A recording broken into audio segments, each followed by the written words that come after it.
Online gaming और betting app के खिलाफ अब पूर्व केंद्रीय मंत्री विजय गोयल ने एक अभियान छेड़ा है।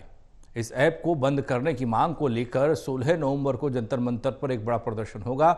इस प्रदर्शन में बड़ी संख्या में पीड़ित परिवार भी शामिल होंगे।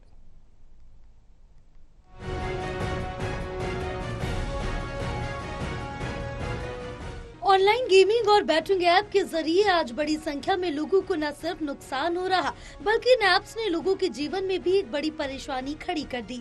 अब इसी मुद्दे को लेकर पूर्व केंद्रीय मंत्री और बीजेपी के वरिष्ठ नेता विजय गोयल ने अभियान छेड़ा है। विजय गोयल ने आरोप लगाते हुए कहा कि ऑनलाइन गेमिंग और बैटिंग ऐप्स के जरिए लगातार लोग बर्बाद हो रहे हैं और आत्महत्या तक करने की खबरें देश के अलग अलग कोने से सामने आ रही है। उन्होंने कहा कि आज ऑनलाइन गेमिंग और बैटिंग ऐप्स पर पूर्ण प्रतिबंध लगाना बेहद जरूरी है। विजय गोयल ने कहा कि ताजा मामले सामने आए और इन आंकड़ों के मुताबिक इस साल ऑनलाइन गेमिंग का व्यापार 12 लाख करोड़ का हो गया और हर साल ये इंडस्ट्री बढ़ रही है। उन्होंने कहा लेकिन इसका खामियाजा भोली भाली आम जनता को उठाना पड़ रहा है।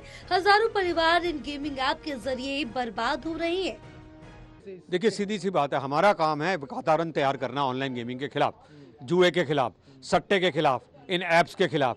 दूसरी तरफ वो सेलिब्रिटीज़ हैं, चाहे वो सचिन तेंदुलकर हो, चाहे ऋतिक रोशन हो, चाहे शाहरुख खान हो, जो फ़ायदा उठा रहे हैं कि जनता ने उनको सिर पे बिठाया हुआ है और लोगों को खेलने के लिए मोटिवेट कर रहे हैं। हम डीमोटिवेट कर रहे हैं, हम लोगों को बता रहे हैं कैसे इसके अंदर बर्बादी आएगी। तो जब वातावरण बनेगा तो सरकारों पर दबाव पड़ेगा, क्योंकि ये राज्य सरकारों का सब्जेक्ट है। विजय गोयल ने कहा कि रिपोर्ट में ये भी सामने आया कि अकेले तमिलनाडु में पिछले साल करीब 40 लोग गेमिंग ऐप में पैसा खोने के कारण आत्महत्या कर चुके हैं। विजय गोयल ने कहा कि 16 नवंबर को जंतर मंतर पर एक बड़े धरने से इस गेमिंग ऐप्स को बंद करने की मुहिम को शुरू किया जाएगा।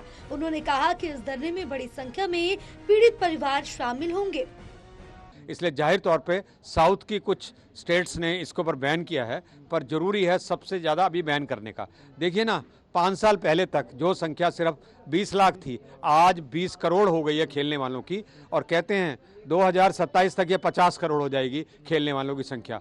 तो लोग अब कुछ नहीं कर रहे, बैठे बैठे इस पे कर रहे हैं। और ये मोबाइल जो है, जो ऐप्स है, एंड्रॉयड है या iOS है, ये ईजिली अवेलेबल है। इसके कारण लोग बर्बाद हो रहे हैं। तो हम जनता को कर रहे हैं और जनता का हमें अच्छा समर्थन मिल रहा है। इस मौके पर विजय गोयल ने सेलिब्रिटीज, क्रिकेटर्स और जानी मानी हस्तियों की भी निंदा की। उन्होंने कहा कि इन सेलिब्रिटीज को ऐसे बैटिंग और गेमिंग ऐप्स को प्रमोट नहीं करना चाहिए। विजय गोयल ने कहा कि ऐसा करके वो देश के युवाओं को एक दलदल में धकेलने में जुट गए हैं। टोटल टीवी के लिए दिल्ली से प्रणय शर्मा की रिपोर्ट।